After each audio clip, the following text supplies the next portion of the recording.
Hey, this is Prelove again, and this is the last part of the videos on MBTI and fragrances.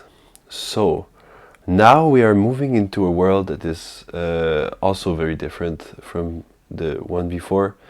These are the idealists, the NFs. So, what is the characterization for those people? The idealists, like they say, like they're idealists. They live in their heads, projecting ideals, projecting concepts, projecting anything like that. They're very they're thinkers. They're in their head, you know.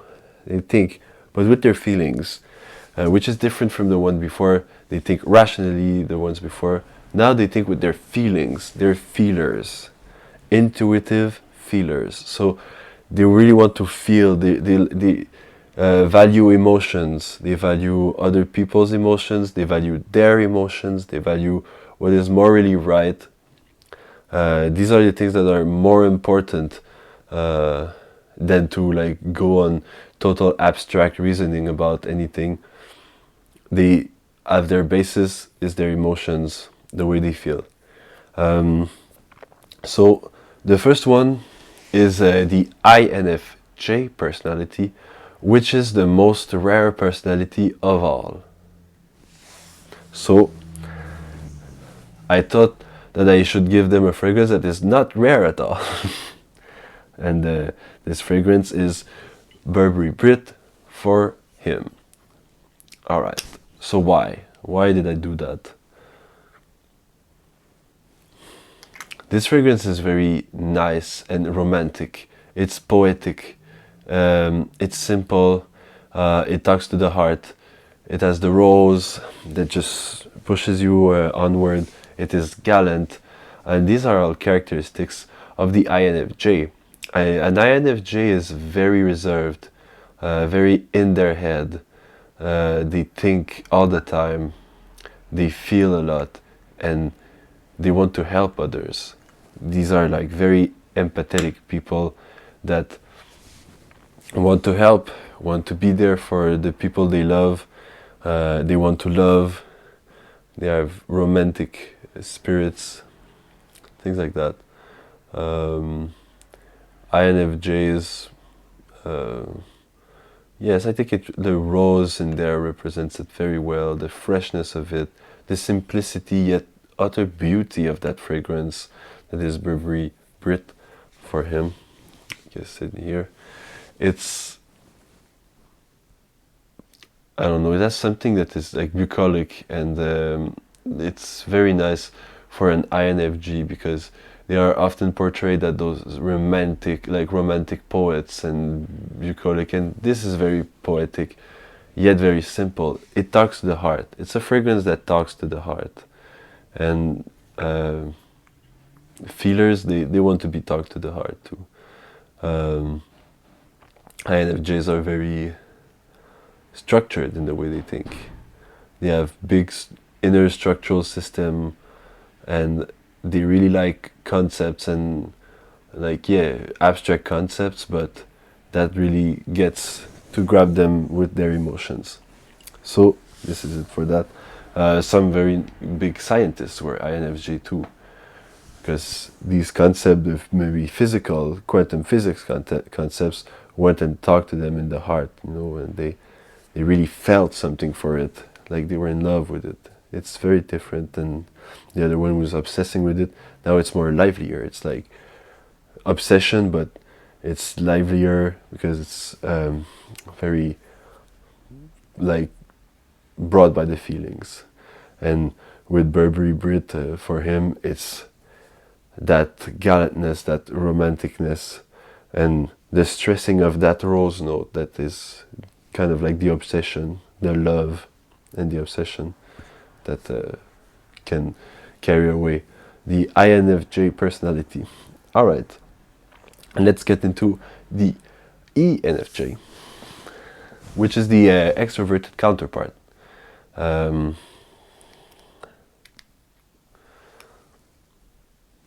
I chose Toca Florence, and if you've seen the video about me smelling it for the first time, you know I love that fragrance too. ENFJs are more into people in general because they're extroverted, and so they are far less in their head, and they're far more into like doing actual things with people. We can see them a lot being psychologists and social workers too, or whatever. They help people. They are empathetic. They really want to help people. They feel the need to help people.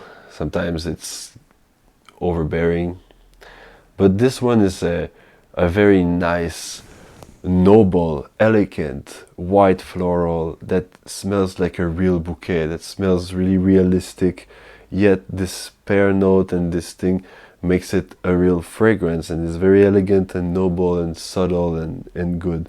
And I think it represents well, because ENFJs, they're generous, but they're soft with people. They know how to talk to people, and they're very generous with them.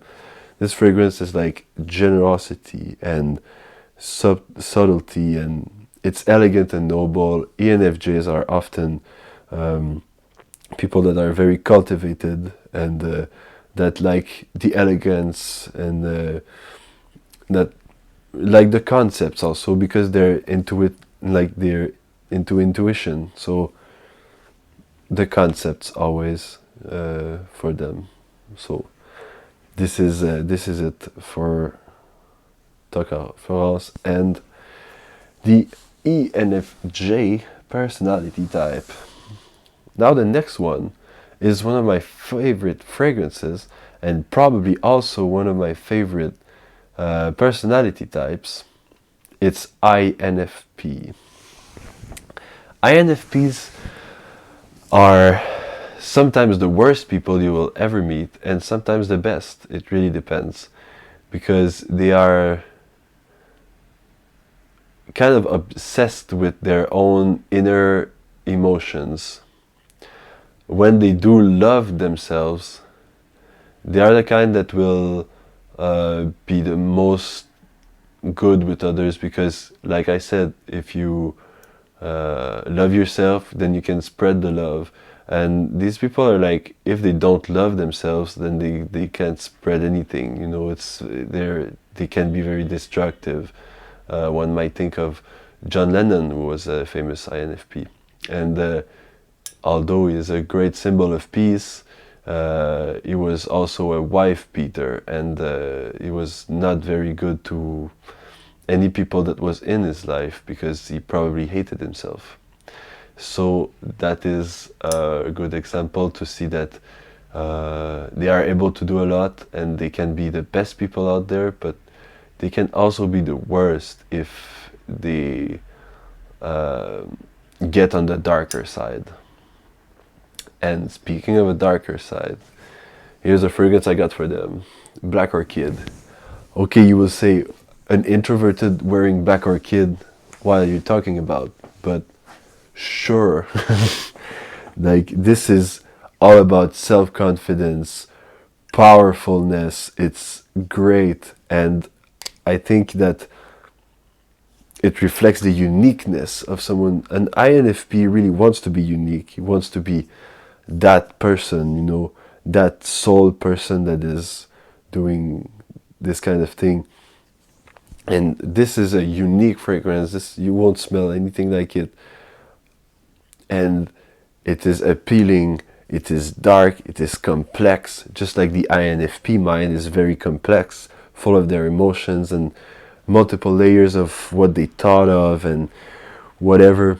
INFPs are very cultivated, very like it's a lot of them are like very, very intelligent and very cultivated, and they read a lot, they do a lot of research, they think a lot, they go into things that will make them feel good, and they have a tendency to love themselves a lot, and that is good. When an INFP honestly loves himself, then the love he will give to the others is very sincere, and it is the most pure that you can find. So this is what I think about that.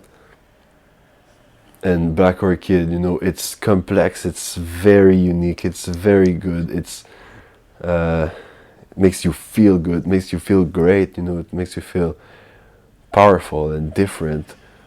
It boosts the self-love, and then will maybe boost the sincere honesty, like honest love that you will have for the others. So I will recommend that. INFPs, go check that out, or other fragrances that are very like unique and different. Go check that out, it's very good. All right, so I have made one little stray out of my initial concept, because I was thinking of doing just fragrances that I own and no samples and that, but for the last personality type, I will actually present a sample. The next personality type is ENFP, which is probably my personality type. Scatter-minded, very like their feelings are very intense. They're in love with concepts. They're in love. They're probably like very ironic. Also, like I know a lot of. I don't know if I'm for sure if I am ENFP, but I know a lot of ENFPs, and they're all very loving people. They love other people, and they just like are radiant with joy, and they're very honest and true and sincere, and it's beautiful to see. It's another one. If I would choose like my two favorite personality types, and that's like, let's agree that it's like very immature to do, but let's do it just for the sake of fun, because it's just fun, you know. Don't buy into that saying, oh yeah, I'm fully into that. No, don't. What you need to do is have fun with like the concepts of each personality types. But I think that my two favorite personality types, maybe three favorite personality types, would be ENFP, ESFP, and ISFP. And also it's because I know people that are these types that I really love, I guess, but also it's the types that I see myself mostly into, I guess, also. Anyway, and ENFP is someone also who is sometimes very artistic, sometimes very like, I've like all these projects all around. You're always like, you're calling them, hey, what's up? And they're like, oh, not much. And they tell you like 10 things that they're up to that are completely in different like categories of stuff to do. And then they say, oh, and I started a company doing that, and whatever, or oh, I had this idea, I wanted to do this. It's always new stuff, always like their mind is like, so much stuff is going on in their head, and they just want to, you know, do it all. It's not enough of one life to live. There's not enough of 24 hours in a day. But sometimes these are people that are, when they're hurt, they can get really depressed. Their emotions are strong, and like they're sometimes very hypersensitive to their own emotions. Anyway, what I chose for that is the superb fragrance of the year edition Dior Métance. And why? Because I love it. No, for real. It's because it is a fragrance that is so it's a fragrance that talks about the freedom one has, you know. You're free, and you're in touch with yourself, you're sincere, you're, you know, true, you know, honest, look people in the eyes. That is a fragrance for you. It's something that is like a second skin. It's not a fragrance that necessarily will get you compliments, but everyone will feel it, and everyone will feel that you are someone who is sensitive and soft and well, like you mean well, that you're the nice guy, that you're the nice girl too, that whatever. You know, it makes you feel like, makes the comfort being felt. It's a very beautiful fragrance. And it's still a bit scatter-minded, because it's like that fragrance that there's no cocoa note in there, but it kind of smells like cocoa. It smells like, because of the iris, it smells like lipstick and makeup, but it also has this vetiver and stuff that is going on. But still, it's not a complex fragrance. It's just that all of these things are on their own are scatter-minded, but they make as a whole a really great and fascinating fragrance. Just like all these scattered things in the minds of an ENFP doesn't make them necessarily complex. Sometimes ENFPs are like the least complex people you will ever find, but they are scatter-minded, they do everything at once, but it fits in that single person. So this is what I had to say with all of these MBTI things. Like I said, it's just for fun. It's don't go after me saying, oh yeah, but you know that stereotype you gave, it's more like this. Like I don't really. You can tell me, it's not that I don't care, but I don't care about like being called out on for, because it's just for fun. It's archetypes. It's like the masculine feminine archetype. It's for fun. You shouldn't like use it to categorize actual people. MBTI is probably the same thing. I said some of my friends maybe that or that type, but even if I say that, that doesn't mean I really mean it. It's just like, oh yeah, they could fit in broadly. It's like for myself, I could fit in broadly ENFP, but you're yourself. You're the only one. There's not 16 people in the world. There's billions. All right. So, that being said, spread love. Spread love. Bye-bye.